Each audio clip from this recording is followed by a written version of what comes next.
Hello and welcome back to HITC Sport. So what's in the news lately? Rio Ferdinand has announced that he's going to become a boxer. Settle down, Rio, you need to get a boxing license first. Man United are probing a supposedly racist chant against Romelu Lukaku from their own fans. And basically it's Tuesday and there's nothing in the news. So let's just have a rundown of each Premier League club's most controversial and eccentric character they've ever employed. Lads, there's been a few. Arsenal, Nicholas Bentner. Where else to start with a list of eccentrics than with Lord Nicholas Bentner? Probably the only Scandinavian who could rival Zlatan in terms of ego and Jonathan Johansson in terms of ability. But this is a man who once predicted himself to become one of the greatest strikers in the world.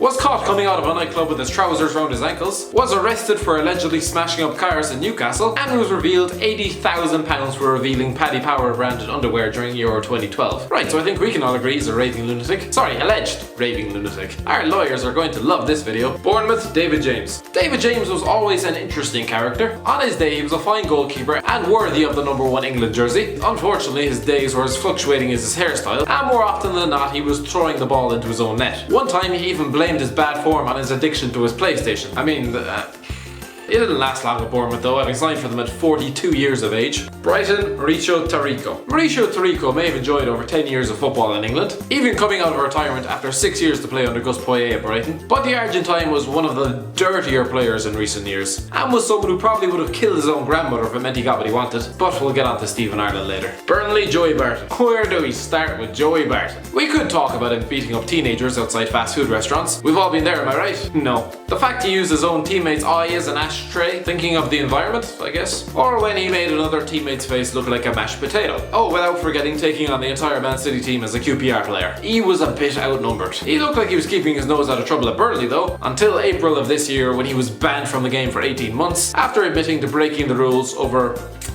1,000 times. Chelsea, ADRIAN MUTU. It takes a lot to top Diego Costa as Chelsea's most insane player of the Premier League era, having spent 3 years screaming into the face of anyone who would listen. The Spaniard, the man is from Brazil, I don't care what anyone says, has taunted defenders for scoring own goals, fought his own teammates, stood on opponents, gone on strike from his club, slapped his own mother, killed his family, eaten his dog. The last few might not be true, so don't sue me, Diego. What am I talking about? He can't speak English. But no, we'll go for ADRIAN MUTU. A £15 million signing who failed a drugs test for cocaine in September 2004, which is what you pay £15 million for. He was released a month later, slapped with a 7-month ban, and would end up having to pay his former employer 70 million euros out of his own pocket. Don't do drugs, kids. Crystal Palace, Ashley Cole. This man cheated on Cheryl Cole. That is grounds for insanity as far as I'm concerned. Next, Everton, Duncan Ferguson. Duncan Ferguson always came with a bit of a reputation for a hard man, but to be fair, I'd say that was mostly overhyped by the media. Well, I'd say, was it?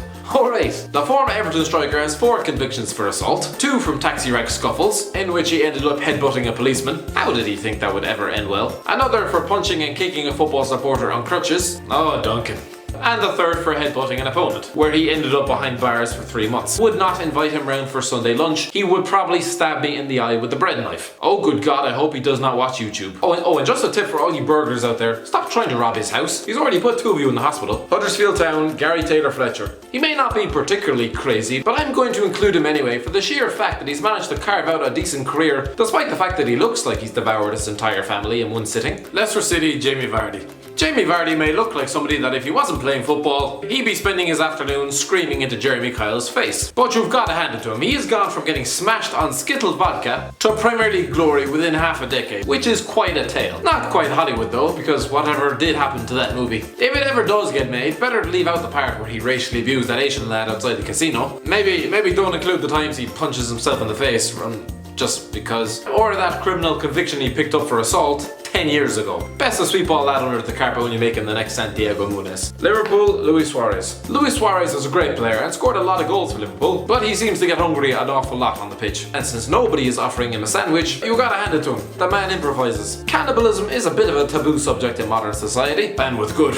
cause, but at least Suarez owns it, except for that time he bit Chiellini and then claimed the Italian fell into his shoulder. Man City, Mario Balotelli. Man City have employed some eccentrics in their time, but none quite top the bill like Mario Balotelli. The Italian is someone who's had his car impounded 27 times, has paid more than 10 grand in parking fines, when asked by a policeman why he had bags of cash in his backseat, responded with the single greatest answer in human history: because I'm rich. I mean, he's not wrong. He reportedly gave a grand to a homeless man sitting outside a casino, which seems like a nice, mature thing to do. He also threw tomatoes at a Serie A manager. He's been involved in bust-ups with his own teammates, went on TV in an AC Milan shirt, which doesn't seem all that bad. He was being employed by Inter Milan at the time. He also went on live television after an FA Cup semi-final and said, "I have been shit this season. Am I allowed to say shit on TV? Mario, I'm not allowed to say shit on the internet or YouTube will force me into eating stale Weetabix for a month. So what do you think?" He reportedly had his friends approach girls in a nightclub and say, "Balotelli will see you now," as if they were at the fucking dentist. But my favourite Mario story? Becoming the face of a fireworks safety campaign, days after setting his house alight after setting fireworks off in his bathroom.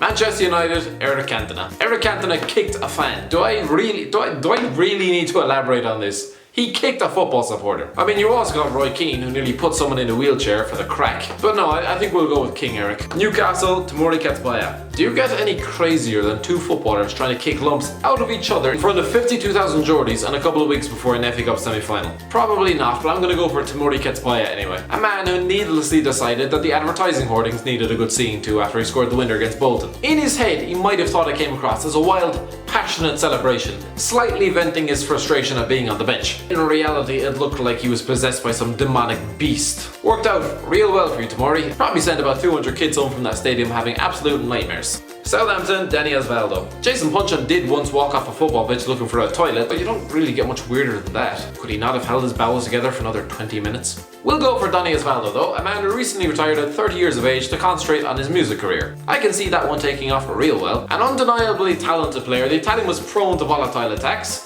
He was sent off 9 times in 6 seasons, and he was banned for 3 matches in January 2014 after becoming involved in an on-pitch brawl for Southampton. 3 weeks later, he was suspended by the club for a training ground bust-up with Jose Font. This was just scratching the surface with Osvaldo though. While at Roma, he reportedly slapped Eric Lamela across the face for not passing the ball. Thank God the man never played with Theo Walcott. He would probably have ended up chopping him into little pieces and storing him in the freezer. After a 1-0 loss to arch-rivals Lazio in the Coppa Italia final, Osvaldo vented at his boss in the ever so private domain of Twitter, telling him to go and celebrate with those of Lazio. Osvaldo was just... Swansea, JONJO Shelvey. We could go for Nathan Dyer, a kid who nearly burst into tears when he wasn't allowed to take a hat-trick completing penalty in the EFL Cup final a couple of years ago. How old was he? 11 years old? No, 25. Yeah, that makes sense, yeah. And who also was convicted of stealing mobile phones while he was getting paid 20 grand a week. I don't understand people sometimes. But no, we'll go with JONJO Shelvey. Shelvey has all the ability in the world. It's just a shame that his head is filled with sawdust. Is that too harsh? No. Not even a little bit. When the man starts jumping on Dele Alli like a bouncy castle within 50 minutes of the season starting. During his 3 years at Swansea, the egg-headed midfielder was relatively well behaved, although Gary Monk did criticise his disciplinary record, telling him to wise up. In January 2016, the Swans lost 3-2 at Oxford in the FA Cup, and Shelvey invited an incensed Swansea fan to meet him outside the stadium after the game, and I don't think they wanted to swap Snapchat details. Tottenham, Mido. Mido's cholesterol may be trying to destroy him from the inside out these days, but there was once a talented footballer in there. Just a shame about whoever was working the controls in his head. Mido scored 20 goals at Tottenham, and it was probably one of the relatively peaceful chapters in his career. This is a man who once threw a pair of scissors at Zlatan's head. In fairness, the man does look like he always needs a haircut, but there's a way to suggest things. At Ajax, Ronald Koeman once banished him to the reserves until he acted normally. He's picked up several long-term suspensions from the Egyptian national team, and when approached by 3 students for a photograph while at Zamalek, Mido said no, then beat them up and damage their car. Yeah, that seems like a fairly normal reaction.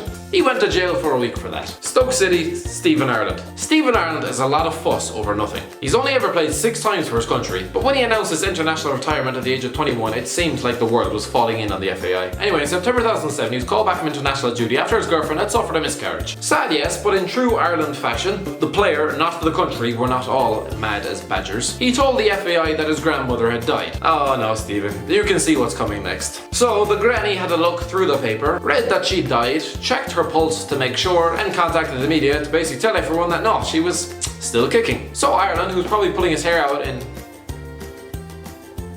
who was probably pulling his ball out in panic, told the media that actually it was Granny number 2 who had popped her clogs. No, 2 hours later that was exposed as a lie. Oh, but he wasn't done there though, no. Realising that he'd just run out of grannies, apparently it was the elderly partner of his divorced grandfather who had died. No, Steve, just stop. Now, Watford, Marlon King. Watford's current captain may have served time in the past, but compared to a previous centre-forward they had, Marlon King may have scored 37 goals for the Hornets, but he has a rap sheet the length of my arm. Convictions for over 15 separate offences, 3 of which led to imprisonment. You would have thought he'd just get his head down and play football. One of the most notorious incidents was in December 2008, when on the books of Wigan, he punched a 20-year-old female student straight in the face, unsurprisingly breaking her nose. I'm guessing he doesn't get that many swipes on Tinder.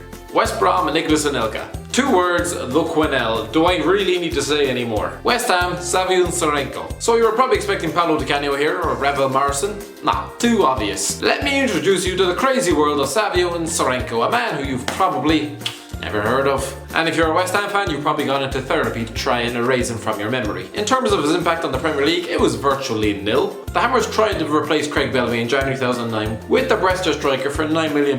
He didn't score in his 10 games for the club. Where it got weird was 3 years later, the Ugandan was arrested by Thailand police after kidnapping himself and demanding a €25,000 ransom from his family. The professional footballer, who's been earning thousands of pounds a week for I don't get it. So what do you think? Have I omitted any controversial characters? Who are the crazies? Maybe it's you for actually making it to the end of this video. Actually, no, I don't know what I'm saying. Actually, no, what am I saying? Why am I still talking? I need the YouTube revenue. Keep watching, lads. Anyway, cheers for watching, lads. If you enjoyed the video, give it a like, give it a share, and as always, I'll talk to you in a while.